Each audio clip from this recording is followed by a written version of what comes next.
Welcome to the latest episode of the Sales Think Tank, where we bring together a panel of sales experts to discuss the way forward for sales. My name is Rebecca Schnaufer, and I lead the LinkedIn Sales Solutions business for the UK and Ireland, and I'll be the host of today's episode. Before we get started, I'm going to go over some housekeeping items. Firstly, audio is only available through voice over IP by audio broadcast. There is no dialing. We'll be sending out a recording within the week after this broadcast. Secondly, if you're experiencing any audio issues, please refresh your browser. For the best viewing experience, we recommend you use Google, Chrome or Firefox. And thirdly, you'll notice that there are some resources in the resource center at the right of the media player. Please download anything you want to take a look at. And lastly, we have team members available on the Q&A panel to answer any questions that you may have. So please post away, and I hope you enjoy the webinar. So to start, the pivot to building buyer relationships virtually hasn't changed the channels the sales process throws through or the skill set required.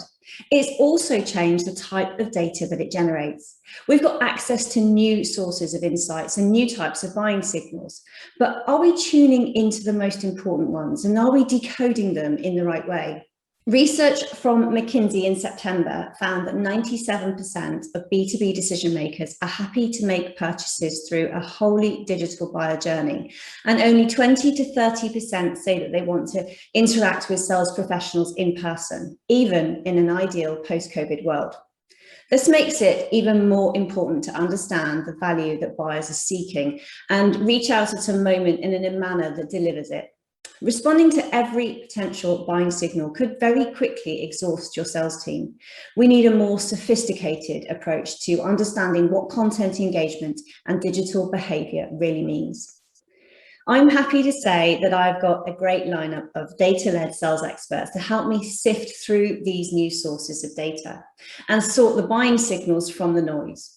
So to kick things off, I'm going to ask our panelists to do a quick round of introductions, starting with you, Mitali. Thanks, Becky. Hi, everyone. I'm Mitali Patnaik. I lead the Sales Navigator product team within LinkedIn Sales Solutions business. Great to be here. It's really nice to have you here, Mitali. And now, Barry, over to you.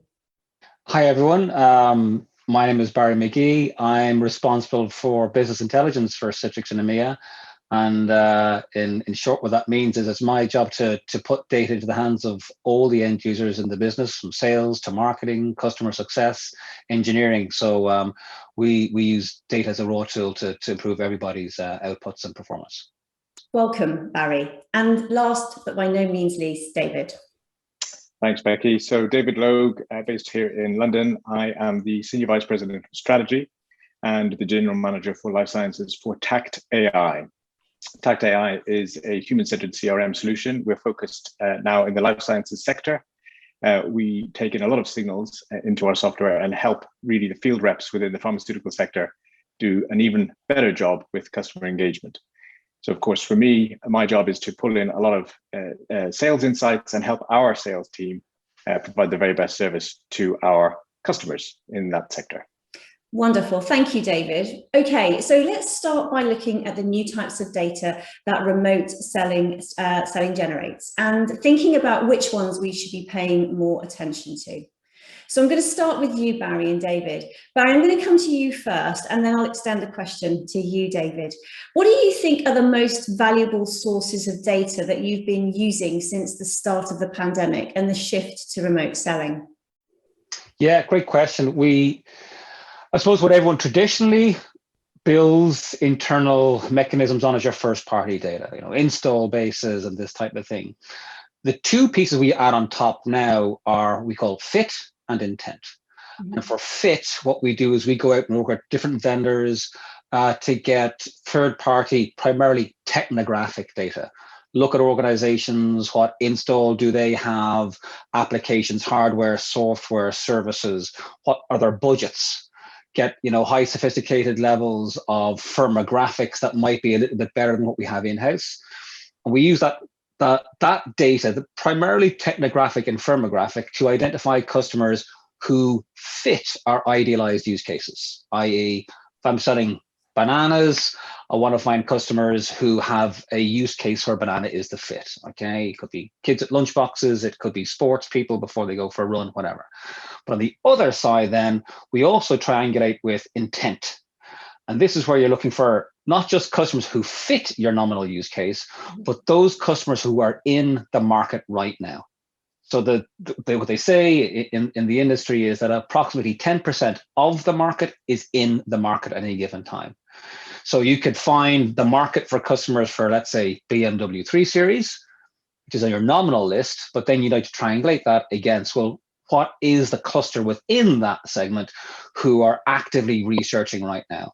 So what we do is we combine those three elements, our own first-party data, the third-party technographic budget fit data, and then the other third-party intent data to get this very, very, very refined location or identity of individual people in specific organizations who fit specific use cases. And we bring those three together, and that's how we prioritize the work effort in Citrix. Okay, so you've got your foundational information or data sets that you have within your organization, and then you pull on third-party external data sources to kind of further reduce the funnel, so to speak. Okay, wonderful, thank you. David, how about you? Yeah, I think a couple of things we do.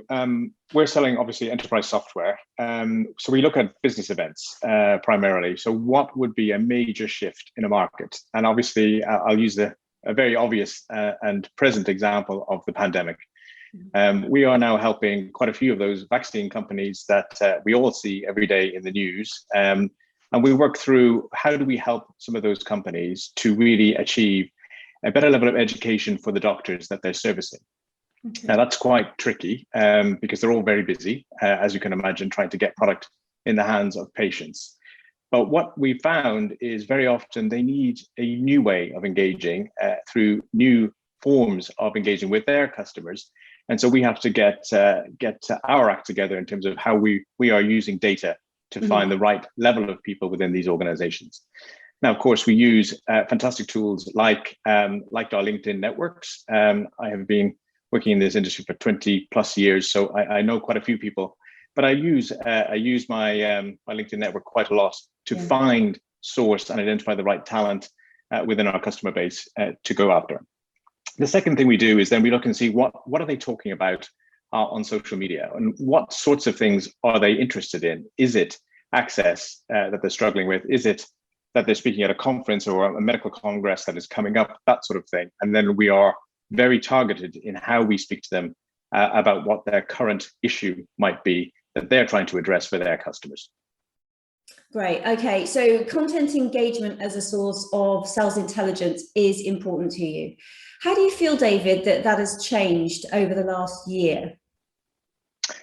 Yes, absolutely. So I think the face-to-face congress and meeting, which is normal in the medical industry that I service, is of course quite challenging these days. So a lot of them have moved online to a mixed degree of success. I mean, a lot of the benefit of these meetings is for doctors to meet other doctors, to have that corridor conversation, or grab a cup of coffee and have a discussion about what's happening in their particular market or in their particular therapy area. So what's interesting for us is how do we help access some of those, or help them work through some of those digital engagements that they're now having, these meetings that have gone online. How do we provide some support and service around that? How do we see what content they're engaging with? How do we understand what that content means for the bigger picture? And therefore, how can we help them engage with that in a more meaningful way? Yeah, I mean, the shift to virtual has really caused everybody really to take a look at how they do things today and pivot accordingly. Barry, staying with the virtual theme, are your team able to get the same level of insights and understandings from virtual meetings and video calls as they did from their face-to-face meetings? Well, I think the thing you hear consistently, like not just internally in Citrix, but in general, is that sellers are sort of struggling with two things. One is that where maybe previously they would have traveled to meetings and there's that bit of breathing space. They're going from meeting to meeting to meeting to meeting. There's no breathing space. They're missing some of the cues and signals that they would traditionally have got. body language, who's connected to who in the room and this type of thing. The approach that we've taken generally is with a sort of highly condensed approach to reaching out to customers now. It means the opportunity cost of getting something wrong is that bit higher. So it means that what we focus on is to get every seller as ready and prepared and focus on the preparation. So you don't have time, you go in and we say, right, here's what you need to talk to this customer about. This is the problem that we think they have. This is what to focus on. And to arm the seller with those key pieces of insight in order to open up the conversation in the most effective manner, because none of us have the time anymore to really spend sort of picking up signals in the ways that we traditionally would have. So we focus instead on the preparation aspect of each engagement now, because it's so high velocity in the current environment. Right, so the preparation and the research is really important. I heard you talking about insights as well. David, with that, taking into account, do you think we've got better insights on buyer intention and priorities than we did before the shift to remote selling? Or do you think because of where we are today, we're less informed than we were before? I think what I've noticed is my account executives are doing a lot more preparation in advance. So they are preparing longer and they're trying to make sure that they can cover a wider range of conversation. Now, so going into the meeting, I feel like we are better prepared. I feel coming or during the meeting, I think it's not as easy. You don't get the sidebar conversations. You don't get the coffee break. You don't get the walk to the front door or back to reception. Those sorts of times and opportunities for discussion to happen. And I think that's a problem. I think where you get a lot of insight during an engagement is during those human touch points, if you like. But then, of course, coming out of the meeting, the ability to share maybe a recording of the meeting, that sort of thing is much better. So in the past, you had some frankly rudimentary notes scribbled on the back of a notepad, and that was passed around. So the insights weren't great always coming out of a meeting, and I think that has improved. So in and out of the meeting, yes. During, not so good. Okay, so some good, some not so good. Right, again, you're following a very, very similar theme there with Barry on the research and the preparation up front, digging deep into whatever you can find out about your client so that you can deliver value when you're in that meeting, because it is so different. Mitali, to you now, how do you think the right technology can help us to better process the data and understand which buyer intentions and priorities we should be paying attention to? Yeah, it's a good question. And I really, resonate with all of the points that both Barry and David have made. We've seen this in our research as well with our customers, that just being prepared and researching and understanding your customers' needs before you approach them is become that much more important, especially during the pandemic with the shift to virtual selling. And really, like, the availability of data, we just have more data available now than ever before. So, how do we really harness that, and how can we provide sellers with tools and technologies that really harness this data in a way that's useful to them in preparing and going into these conversations? And that's really where Sales Navigator, for example, focuses a lot on. So one of the things that we have access to with Sales Nav is, of course, there's millions of buyers and sellers that are engaging just with each other every day on LinkedIn, on LinkedIn.com, and all of that data and all of those signals are available in real time within Sales Navigator. So, for example, we have launched what we call buyer interest alerts that let a seller know when employees or even leadership at a buyer company are researching your company, such as they're visiting your company page, perhaps they're commenting on your company page's posts, they're visiting maybe your website, things like that. And that really let you know to go reach out to that customer at that time.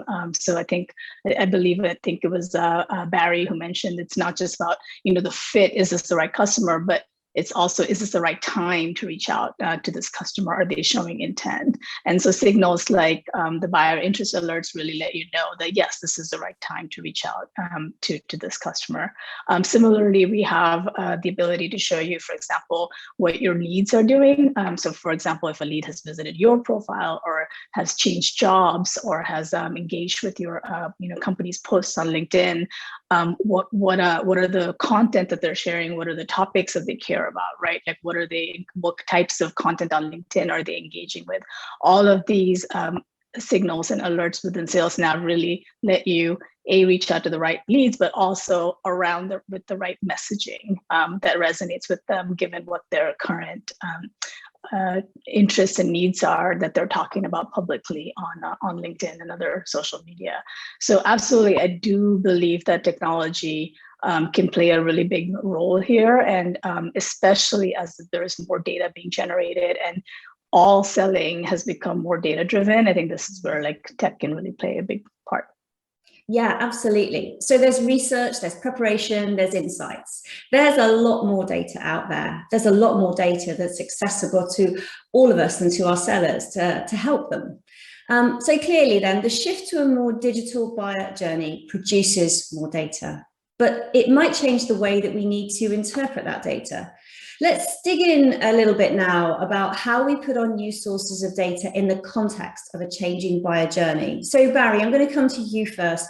Have you changed the way that you assess relationship strength and account readiness? And what indicators or new indicators do you use when you're doing that? Well, to pick up on Matari's last point, the issue, ironically, isn't data, it's insight. No one suffers from a lack of data these days. It's actually become a problem in and of itself. It's a major problem. Yeah. We just done a big transformation in marketing around the same thing. We've so much data, you don't know where to start. And an individual, you remember, most salespeople, like, we're storytellers. You use narratives. You're looking for stories to engage with people. You don't need masses and massive spreadsheets. You need that little silver bullet. So the trick is getting all the data, getting us technical folk together, get the data, and then to succinctly create a context or a simple story that a seller can use to say, "Hi, Becky, nice to meet you. I'd like to talk to you because," or "I hear," and you take it from there. We've fundamentally sort of taken that apart. Internally, we're going through a big transformation on an operational basis to move from a set of mechanisms where maybe a lot of client engagement was driven on an instinctive or an ad hoc basis, to a set of complete new processes where data is at the center of it. So what we do when we assess, let's say, customer readiness, if you say, well, who should I talk to? Let's say I'm a mid-market rep who has 300 sellers or 300 accounts. The problem they're solving for is a unique one. Well, which customer do I go after next? Whereas if you're talking to an enterprise rep who has maybe 2 accounts and massive accounts, he says, well, tell me something about this account I don't already know. They're very, very different use cases. So what we do is and it's back to this idea of fit and intent. I said, you harness all this data to build out, what they call, recommender systems, or here's what you should do next, Becky. For all the different trade-offs, you could talk to Bob about this, or Mary about that, or James about this. This is where you should go.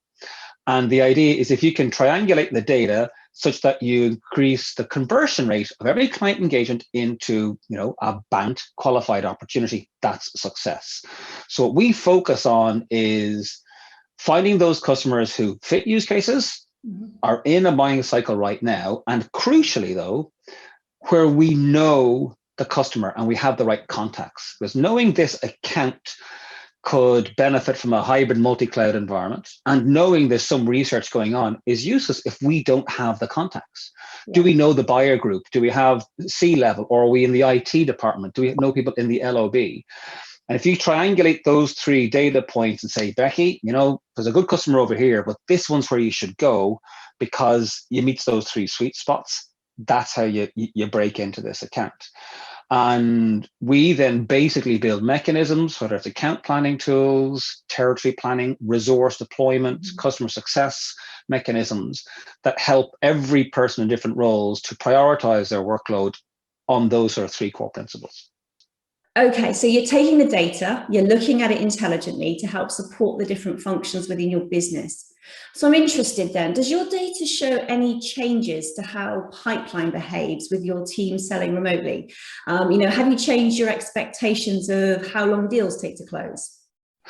Well, I to put my little sort of geeky hat on, I wouldn't say that there's a correlation with using data to build pipeline, not necessarily because you're working remotely. Okay, so if you think of it as an A/B test, what I would say is that when we put data at the center of the client engagement process, we have had a consistent over a year and a half, a 10x improvement in conversion rates. Industry benchmark generally is, I talk to 100 clients, whether it's marketing or sales or whatever, is usually a 2 to 3% of those turn into a band qualified opportunity. We're consistently getting about 20%.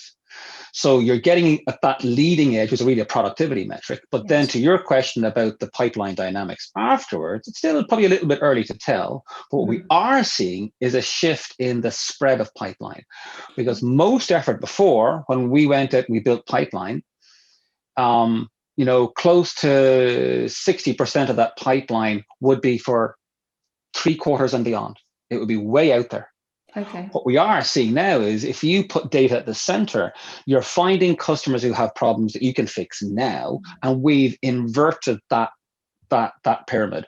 So we're finding customers who have pressing needs right now, and that's what we're seeing. In terms of the sales cycle themselves, that naturally will have an impact on sales cycles over time. But it's more the fundamentals. If you're getting to the right customer at the right time, that naturally will mean a shorter sales cycle. We're probably a little bit too early into it yet to see it come all the way downstream, because, big tech, long sales cycles that could be, 6-9 months long. But we're seeing 2 major shifts: conversion rates, which is a massive productivity gain, and then the dynamics or the topography of the pipeline itself. You're seeing much more upfront pipeline as opposed to pipeline for way off next year. Way out there. Yeah. Right, I guess that we're seeing that the right sales technologies, the right data points, using data in the right way can help facilitate more personalized interactions with buyers. You're getting to the right people at the right time. But how can it help sales teams to pinpoint and keep a track of buyers' evolving needs, and therefore allowing companies to adapt their strategies in response? Natalia, I'd love to hear your thoughts on that. So I love what Barry said, right? When he started with, it's not just about the data. There's tons of data out there. It's about the insights. So beyond what we're doing with Sales Navigator and bringing sort of these insights to you, one of the products that we recently launched in addition is actually LinkedIn Sales Insights, just launched earlier this year, which really does exactly this. So it allows for a much more accurate analysis of your accounts, of the size, the growth, the regions and territories, and so it really helps sales organizations build that much better prioritized account and buyers lists, and it gives your sales teams a lot more confidence in the accounts that are assigned to them and the priority of those accounts, as well as not just the data and the insights around the accounts themselves and your strategy for selling to them, but we can also look at each seller's relationship, because we're LinkedIn, to the target buyers. So we can look at based on both their LinkedIn activity, their LinkedIn network, as well as their activity within Sales Navigator to make sure that the right accounts are assigned to the right sellers, which again significantly increases obviously the sales outcomes and increases conversion rates and time to close, etc. So really like leveraging all of the data that we have out there, but making that much more insightful and focused, so that you can actually go out there and use that data to do your job better is what we're focused on a lot. And one of the things that we've recently launched in the space as well within Sales Navigator is in beta still, so it's not rolled out to everyone. It's the what we're calling the account interest score, and it's exactly this idea of using all of the signals that are out there and an AI model behind it that tells you really how interested this account is in this company is in your company right now and what your company is offering. And so really enabling sellers to prioritize even within their accounts, the ones that have this more pressing need right now that they should reach out to, as Barry was saying. So absolutely, like really helping sellers rethink their strategy of when and how and with what messaging they should be reaching out to their customers. There's been a shift in the way that teams sell as they've gone through the last 12 months for sure. And obviously there were changes to the way that businesses were selling up to that point. But we've obviously seen a real acceleration. David, I'm going to come to you now. Are there any aspects of biobehavior that your sales teams are paying less attention to because of the pandemic, because of the last 12 months? I think two things maybe I'll call out, and it applies to both my reps in my software business, speaking to customers, but also to my customers' customers. I mean, how their reps are speaking to the physicians. Yeah. The first aspect is around obviously social interaction that we talked about a little bit earlier. So obviously fewer dinners and fewer lunches and that sort of thing. So there's obviously less focus on maybe that human to human aspect. And I think that's a real problem actually for this building relationships over the last 12 to 18 months has been a gap. The other one I thought was interesting is a lot less focus on gatekeepers. Okay. And I've noticed that this is a bit of a problem because you're still trying to get meaningful time with customers. You're still trying to spend time with them. So the interaction is less, I would say, less social and more fact-based. So that's the first outcome of that. But the second outcome is access is sometimes tricky because you're not spending time, speaking to people in reception or maybe in the administration staff. You're not really building relationships throughout the organization. So what we call a total account call. You're not doing that. So it becomes quite direct. So the biobehavior has changed to being, well, fact-based. Let's look and see what the cold hard facts are and then make a decision based on that, rather than perhaps a relationship-based sell. And that is something that we need to adjust to. Yeah, absolutely. And I'd just like to pick up on something that Barry touched on earlier, buyers coming into the sales cycle maybe earlier than before. So because of the insights, because of the data available, you're able to go to those customers that are ready to buy now, rather than, maybe 6 to 9 months plus down the road. Are you seeing that at all, David? And if so, how are you adapting your approach in relation to that? So, I think that's two things I would say on that one. First point on that one is buyers who are coming in perhaps more informed is a good thing. I mean, to shorten the cycle on everyone's side, on both sides, it's fantastic. It saves a lot of time and effort.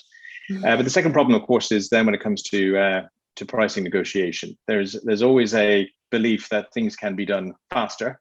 And I mean, we have quite a large team based in India, and we've seen what's been going on in the last few weeks. It's been absolutely awful, but that causes an impact to our business, but also our customers' businesses, as you would expect, as various markets around the world are facing various challenges over the last year. That has caused problems. So the buying cycles have shortened from one aspect where you have more informed buyers, but they've lengthened, unfortunately, for some customers, just due to complexity owing to delays with the pandemic. Yeah, that complexity, that sort of influence that we just have no control over. So listening to what everyone had to say, it's super clear that there's a lot of news sources of data out there, but the value of them, the success of them, depends on how we choose to apply them.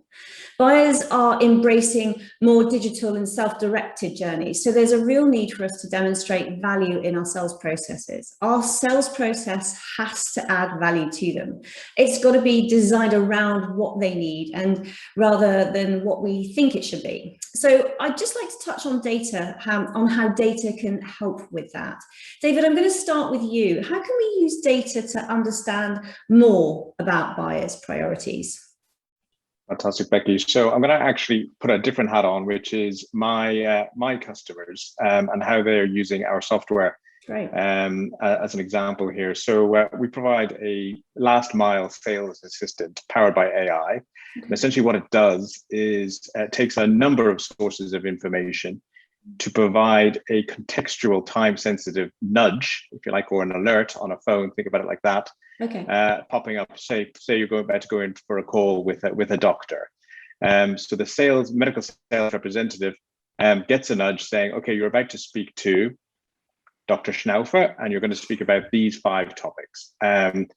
The last prescribing behavior of Dr. Schnaufer was this. This is what they're interested in. They're particularly interested in safety and efficacy of a product. And then after the meeting, after the call, there's another nudge pops up on the phone saying, now quickly, within the golden 5 minutes after the meeting, can you capture some of your data and insights about the meeting? And that's not what happens today with traditional CRM. So I think that sort of data and insights going into the meeting and then capturing those data and insights coming out of the meeting is making a far more effective customer experience and conversion from a conversion perspective, a far richer environment for that to succeed. Wonderful. So it really is that in the moment capturing information whilst it's still very, very fresh in your mind, and then being able to translate that to sort of help in future sales. I love that. Absolutely love it. I also like the fact that you called me Dr. Schnaufer. My mum would be really proud. So Barry, just moving to you now. You've talked about it a little bit, the new sources of data. You've explained how you layer them through your sales processes, but how do you change your sales processes at all to take advantage of all of the data that is actually out there? Absolutely. We'd very much take the view that data, even insight on its own, is absolutely useless, and of course, unless it's acted upon.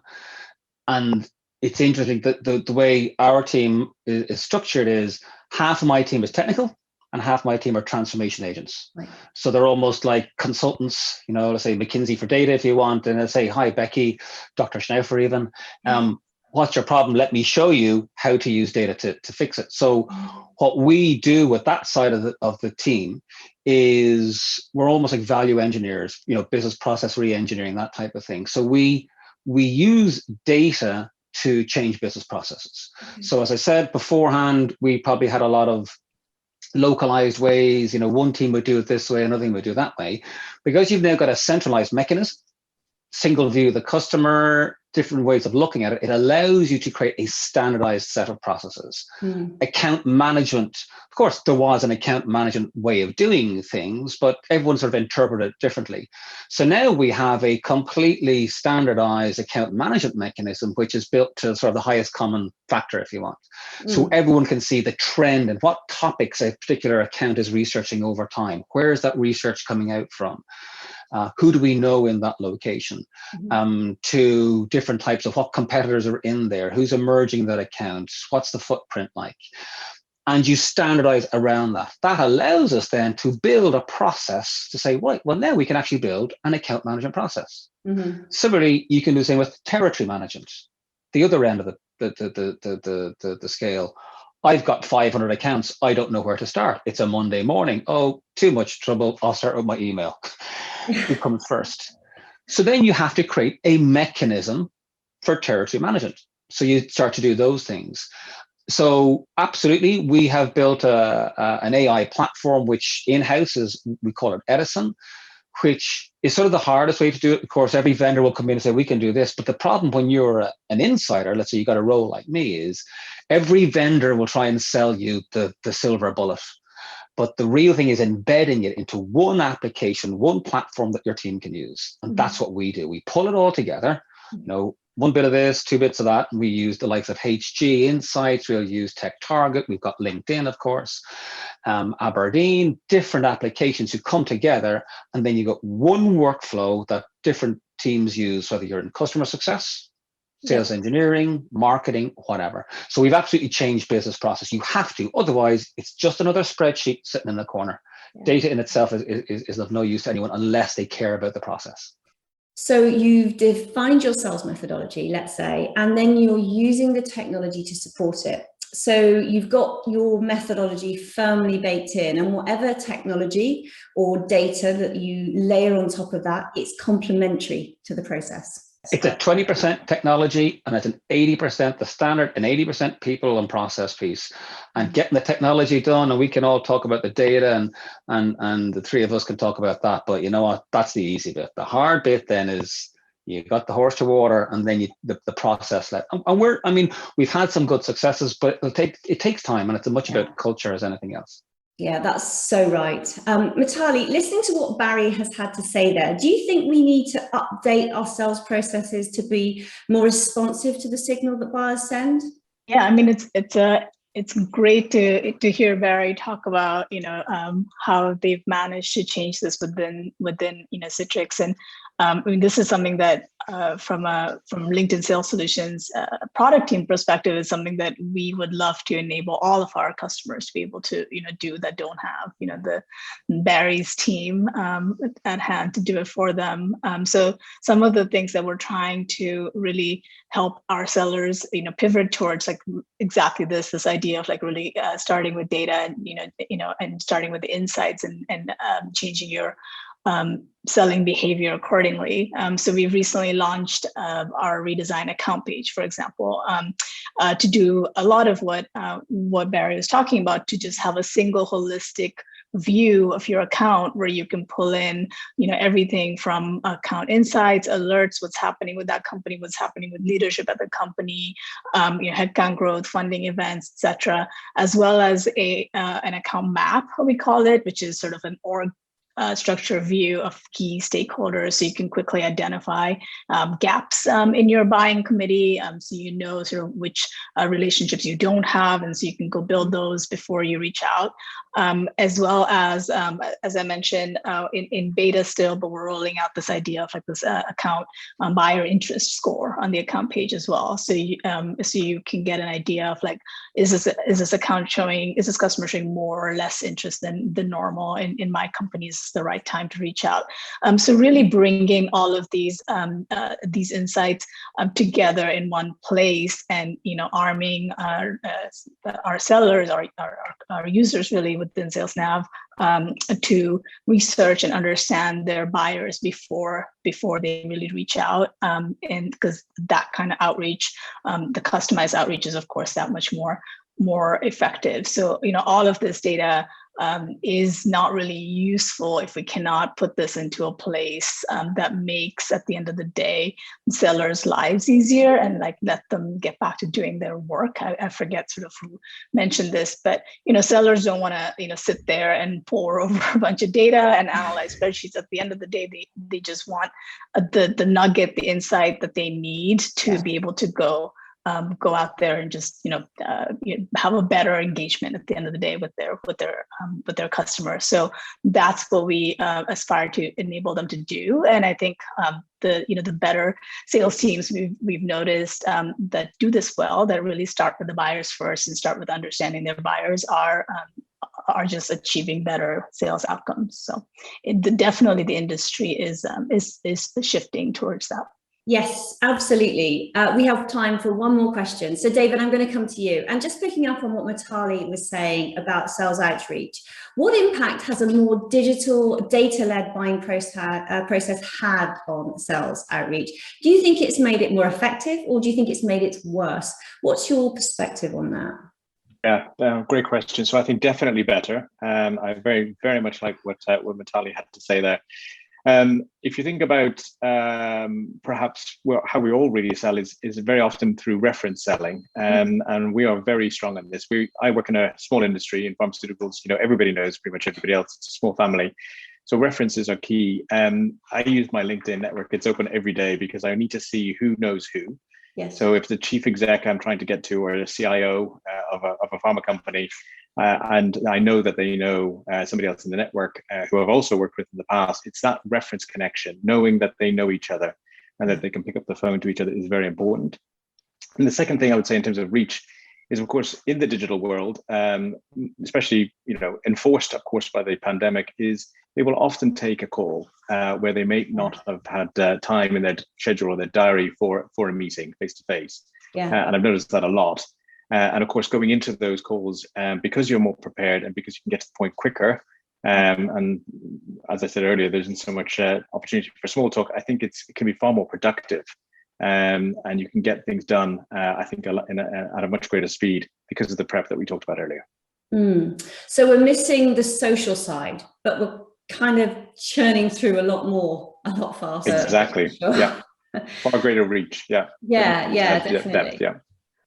Yeah, absolutely. Okay, well, that was the last question, and that is all that we have time for today. So thank you so much to everybody that's tuned in. We hope you found the discussion useful, and it's given you a better understanding of the current outlook for the sales industry.